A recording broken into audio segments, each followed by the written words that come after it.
உறவுகளுக்கு வணக்கம். இந்த பதிவு 27/7/2024 அன்று கோவை தேவேந்திர இலக்கிய மன்றம் சார்பாக 2024ஆம் ஆண்டிற்கான கல்வித் திருவிழா வெகு சிறப்பாக நடைபெற்றது. அதில் வாய்ஸ் ஆஃப் தென்காசி ஃபவுண்டேஷன் நிறுவனர் மரியாதைக்குரிய திரு ஆனந்தன் ஐயாசாமி அவர்கள் கலந்து கொண்டு மாணவ மாணவிகளுக்கு வாழ்த்துரை வழங்கிய இனிய தருணம் இது. நான் பிறந்த இந்த பெருமை மிகு தேவேந்திர வேளாளர் சமுதாய சொந்தங்களுக்கு முதல்வர்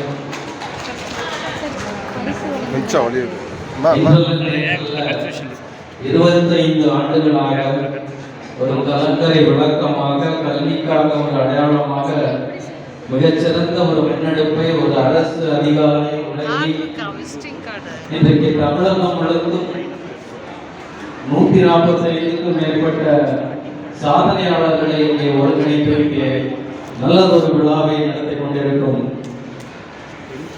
நம் அனைவருக்கும் பெருமை. ஐயா காசி மைந்தர் அவர்களுக்கும், IRS அதிகாரி, ஒரு குடும்பத்தில் IAS அதிகாரி, எந்த ஒரு பகட்டும் இல்லை. மிக எளிமையாக உங்கள் வாழ்த்துறையை அங்கு கேட்டுக்கொண்டே இருக்க வேண்டும் என்ற உறுதியை நினைத்தீர்கள் என்று முடியவில்லை.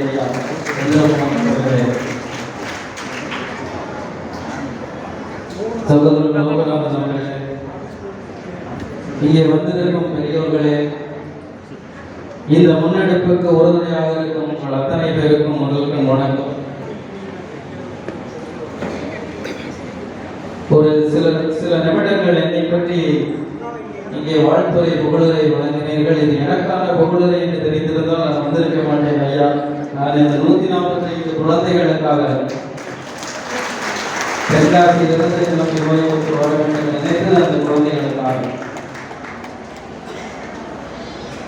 காரணம் கடனையிலே கலப்பை ஏந்தி நின்று கொண்டிருந்த மனிதனின் மகனும் தலையெடுத்தவர்களின் மகனும் என்று பாரத பிரதமர் கைகளால் பரிசு பெறுகிறார்கள். கர்நாடக சங்கீதம் கற்றுக்கொள்கிறார்கள் என்றால் நமது சமுதாயம் இன்றைக்கு மாறி இருக்க வளர்ந்திருக்கிறது என்ற ஒரே காரணம் கல்வி. எனது 10 வயதிலே 15 வயதிலே மாடு மேய்த்து கொண்டிருப்பேன். அந்த மாடு மேய்த்த சிறுவன் என்று உங்களோடு வந்து உரையாடி கொண்டிருக்கிறேன் என்றால் அதற்கு காரணம் கல்வி.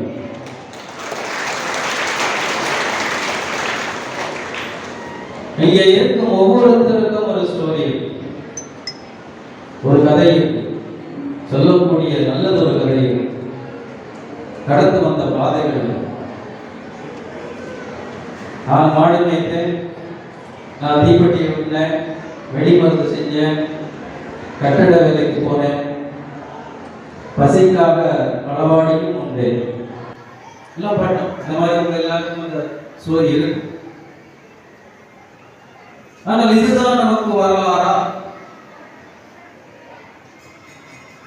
பொன்னேறு கூட்டிய வம்சம் இல்லையா இது தேவேந்திர குல வேளாளர்கள்?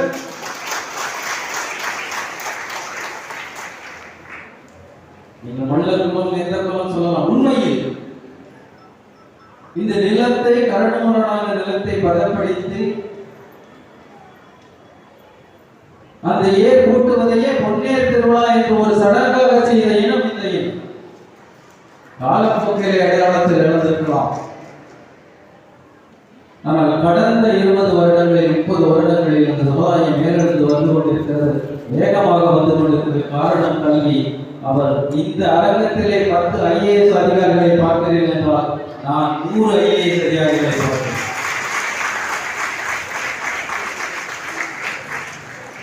அது பெருமை. ஒரு IAS IPS 10 100 வருது பெருமை இல்லை, அது கடமை. அடையாளத்தை மீட்டெடுக்கும் கடமை.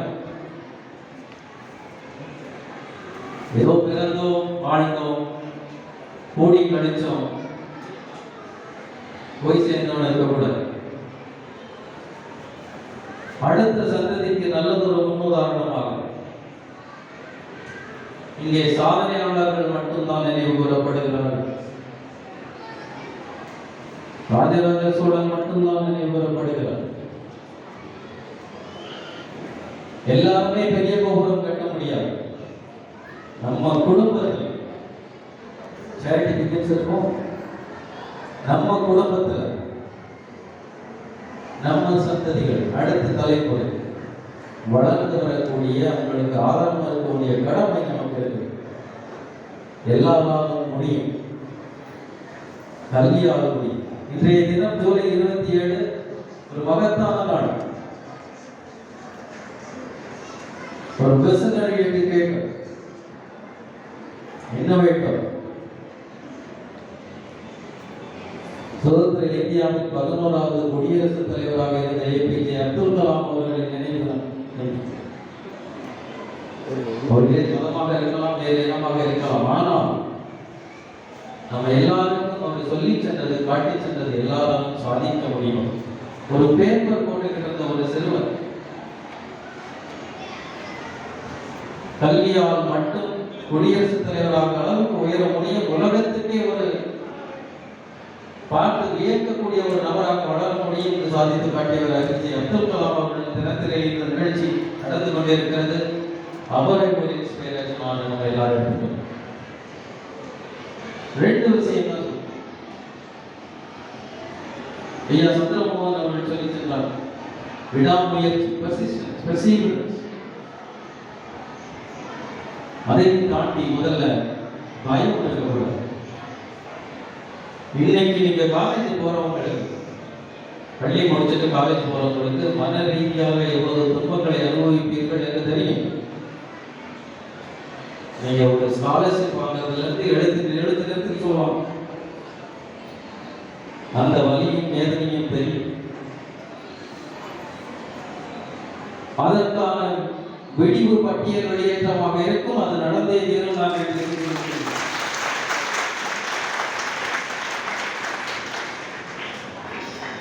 அதற்காக உழைக்க வேண்டும். அதற்கான திறமை, தன்னம்பிக்கை, தைரியத்தை நாம் வளர்த்துக்கிறோம். எதை பார்த்து பயப்படக்கூடாது. நேற்று ஒரு உதாரணம் கேட்டேன். ஒரு 6 பேரை வரிசையா, ஒரு 3 பேர் குற்றம் செய்தவங்க, 3 பேர் தப்பு செய்யாத. மன்னர் முன்னால போறாங்க. மன்னர் அந்த 6 பேரையும் ஒன்று போல நிறுத்தி, இந்த குற்றம் செய்தவங்களுக்கு தண்டனை கொடுக்கும். அப்ப 6 பேரையும் முட்டி போட்டு உட்கார வச்சிருக்காங்க. இந்த மீதி 3 பேரும் பார்க்கணும். யாருக்கு தண்டனை கொடுக்குறாங்க தெரியக்கூடாது அப்படின்ட்டு 6 பேருக்கு கடன் கிடைக்கும். முதல் நிறுத்தின 3 பேர் குற்றம் செய்தவர்கள், அடுத்து இருக்கிற வரிசையில் இருக்கிற 3 பேர் எந்த குற்றமும் செய்யாதவர்கள். அந்த முதல் 3 பேருக்கு அவங்க கையை நீட்ட சொல்லி நல்ல பாப்பம் வச்சு குத்த விடுறாங்க. மீதி 3 பேருக்கு முதல்ல கண்ணை கட்டாது. அப்போ உங்க நல்ல பாம்பு குத்துற உடனே அந்த முதல் 3 பேர் செத்து போயிருக்கு. ஒரு மூங்கில் முதல் 3 வருடம் 4 வருடம் பார்த்தீங்கன்னா அது வளரவே செய்யாது. அது அடி பிடிச்சுக்கிட்டே 4 வருடத்துல 2 அடி கூட வளர்ந்துருக்காரு. ஆனா அந்த 4 வருடம் முடிந்த பிறகு பார்த்தீங்கன்னா ஒரே வருடத்தில் 10 அடி வளர்ந்தது. உதாரணத்தை பல இடங்கள் நீங்க சொல்லி கேள்விப்பட்டிருக்கு. ஆனா இந்த செடி வளரலையே, இந்த மூங்கில் வளரலையே அப்படின்னு நினைச்சது தண்ணி ஊத்தா போட்டுட்டோம்னா பின்னால மிகப்பெரியதா வளர வேண்டிய இந்த மூங்கில நீங்க அடிப்படையிலே. ஆக பெற்றோர்களே, நான் இந்த மாணவர்கள்ட்ட பேசுறதை விட உங்ககிட்ட நீங்க பேச நினைச்சுனா இந்த 2 விஷயம் பொறுமையை, தன்னம்பிக்கையை கொடு. நம்மளால சாதிக்க முடியும் அப்படிங்கிற நம்பிக்கையை கொடு. தொடர்ந்து அவங்களுக்கு தண்ணி ஊற்றி கொண்டே. எப்போது நம்மளால் முடியாதோ அப்போது இந்த இலக்கிய மன்றம் போன்ற அமைப்புகளும் இருக்கிறது. தூக்கி பிடிச்சு உள்ள நல்லவங்க நிறைய பேர் இருக்காங்க. 3வது விஷயம், இந்த சமுதாயம் படிப்பால் அரசு அதிகாரிகளாக சில ஆணைகளை இடங்களுக்கு நம்ம போயிருந்தால் அடுத்த கட்டத்துக்கு இந்த சமுதாயம் செல்ல வேண்டும் என்றால் பொருளாதாரம் அவசியம். ஆக இந்த 145 பேர்ல 100 ஐஏஎஸ் ஆபீசர் வந்தார். மீது 45 பேரும் பொருளாதார தொழில் முனைவோர்களாக முதலாளிகளாக வர வேண்டும்.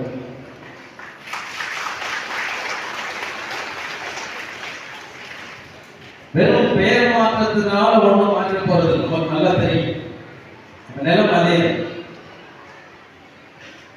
பட்டியலில் இருந்து வெளியேற்ற மாறினால் கூட நம்ம நிலம் உடனடியாக மாறிட போறது. பொருளாதாரம் ரொம்ப முக்கியம். இன்னொருத்தர் கேட்டு நம்ம வேலை கேட்டு நிற்கிற வரைக்கும் என்ன பேர் வச்சிருக்காங்க, எந்த பட்டியலில் இருந்தாலும் நிலைமை மாற போகுது. இன்னொருத்தர்களுக்கு வேலை கொடுக்கிற இடத்துல நம்ம இருக்கணும். அது நடக்கும், கட்டாயம் நடக்கும். பெற்றோர்களே, மாணவர்களே, உங்களோட எண்ணங்களில் இன்றைக்கு காலையிலே ஒரு இடத்துக்கு சென்று விட்டு வந்தேன். ஒரு ஸ்டார்ட் அப் இன்குபேட்டர் 21 நிறுவனங்கள் புதிதாக, ஒருவர் தூத்துக்குடி, ஒருவர் ராமநாதபுரம், ஒருவர் தர்மபுரி.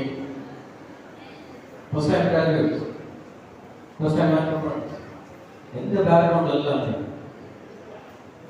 ஒவ்வொருவரும் ஆரம்பிச்ச ஒரு வருஷத்துல இன்னைக்கு 100 யூனிவர்சிட்டி ரெவன்யூ வந்துருக்குன்னு சொல்றாங்க. எல்லாம் ராக்கெட் சயின்டிஸ்ட் இல்ல, தெரிஞ்ச தொழில பிடிச்ச விஷயத்தை தெரிஞ்ச தொழில அதை பிடிச்சு பண்றாங்க. ஒருத்தர் டியூஷன் எடுக்கிறார், இங்கிலீஷ் டியூஷன், டெக்னாலஜி அடாப்ட் பண்ணியிருக்கிறார். சாஸ் சாஃப்ட்வேர் சர்வீஸ் அதை பயன்படுத்தி இங்கே இருந்துகிட்டு ஒரு ஏழ்மையான ஒருத்தர் பெரிய காலேஜில் எல்லாம் படிச்சுட்டு வருது, வெறும் இன்டர்நெட்டை மட்டும் பயன்படுத்தி இந்தியா முழுக்க இங்கிலீஷ் டியூஷன் எடுத்துட்டு இருக்காரு. நல்ல வருமானம் பண்ணிருக்கு. ஒருத்தங்க யூஐ டிசைன் பண்ணிட்டு இருக்காரு. ஒருத்தர் விவசாயத்தில் இன்னோவேட் பண்ணிட்டு இருக்காரு. ஒவ்வொருவரையும் தேடி செல்வோம். கண்ணையும் காலையும் திறந்து வைப்போம். பெருசா யோசிப்போம், ரொம்ப பெருசா யோசிப்போம். உள்ளுவதெல்லாம் ஏறுவது. அதைத்தான் ஐயா சந்திரன் முன்னோர்கள் அழகாக சொல்லி சென்றார். எனக்கு பிடித்த 2 வார்த்தை மகாகவி பாரதியார் சொல்லி, அதே உள்ளுவதெல்லாம் ஏறுள்ளல் என்பது பெரிதிலும் பெரிது கேள். பெருசா யோசிப்போம்.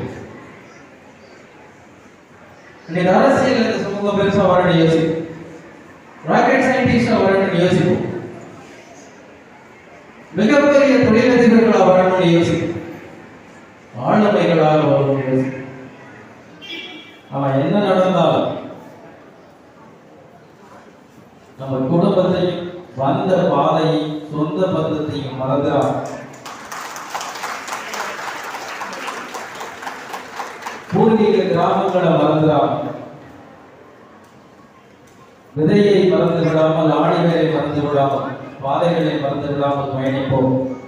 நாளை நமதே பெரிதிலும் பெரிது.